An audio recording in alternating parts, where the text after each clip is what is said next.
성부와 성자와 성령의 이름으로 아멘. 참 예수님, 오늘의 연중제 31주간 금요일입니다. 오늘 복음은 야근 집사의 비유입니다. 성경에서의 비유는 비유가 가리키는 숨은 의미를 보아야 합니다. 오늘 말씀은 이해하기가 쉽지 않고 어떤 주제인지 잘 보이지 않습니다. 오늘 복음의 내용은 어떤 사람이 부잣집 집사 노릇을 하면서 주인의 재산을 낭비하다가 발각되어 집사 일을 청산해야 할 위기에 처합니다. 그는 집사 자리에서 밀려나기 전에 주인에게 빚진 채무자들을 불러 빚을 탕감해 줍니다. 주인은 이 집사의 처신에 대해 칭찬합니다. 이 비유에서 주인은 예수님입니다. 우리는 복음을 보면서 아마도 예수님께서는 비양심적인 집사를 나무라실 것으로 생각했을 것입니다. 하지만 예수님께서는 칭찬하셨습니다. 왜 칭찬하셨는지가 오늘의 핵심입니다.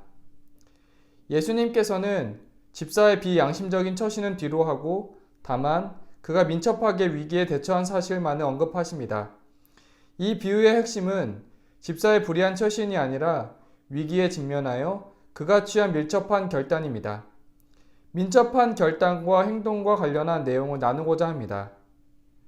최근에 저는 공동체에서 사도직에 대해서 인사가 있었습니다. 인사에 대한 부담감으로 저는 묵상을 준비하지 못했습니다. 저의 마음을 일깨워준 말이 있었습니다. 저는 어제 몇몇 분들이 묵상으로 하루를 시작하시고 기준으로 삼는다는 말을 듣게 되었습니다. 저는 그 말을 듣고 바로 묵상을 꾸준히 해야겠다는 생각을 갖게 되었습니다. 제가 맡게 된 소임은 변수가 많아서 정해진 날짜에 묵상을 하지 못할 것 같습니다. 종종 일주일 전체를 쉴 수도 있지만 일주일에 한 번은 하려는 지향입니다. 비정기적일지라도 멈추지는 않고 나아가려고 합니다. 오늘 복음의 집사처럼 즉각적인 마음으로 복음 묵상을 준비해 보았습니다. 다음으로 가까이 지낸 수사님의 즉각적인 변화를 보았습니다. 한 수사님은 베트남 수사님이신데 한국어 공부에 대한 부담감이 많았습니다.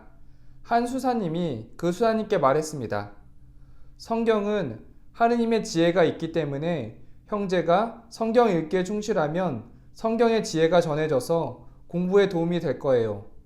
놀라운 것은 그때부터 그 수사님은 하루도 빠지지 않고 365일 성경 읽기를 통해서 성당에서 꾸준히 성경 통독을 하셨습니다. 작은 말이었지만 한마디 말에 즉각적인 변화를 이루고 꾸준히 실천하셨습니다. 오늘 복음이 전하는 바는 즉각적인 회개입니다.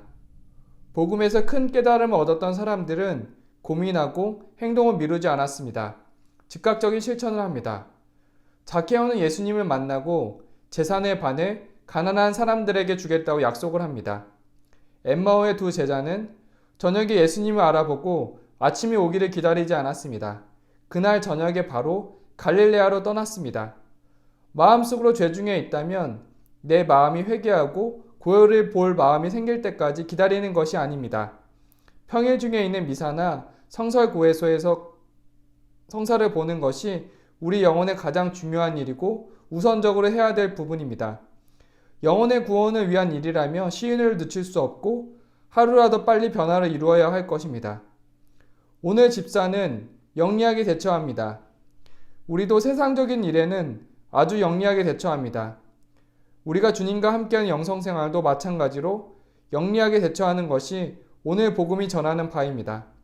오늘 하루 아주 작은 것이라도 즉각적으로 실천으로 주님과 함께할 수 있었으면 합니다.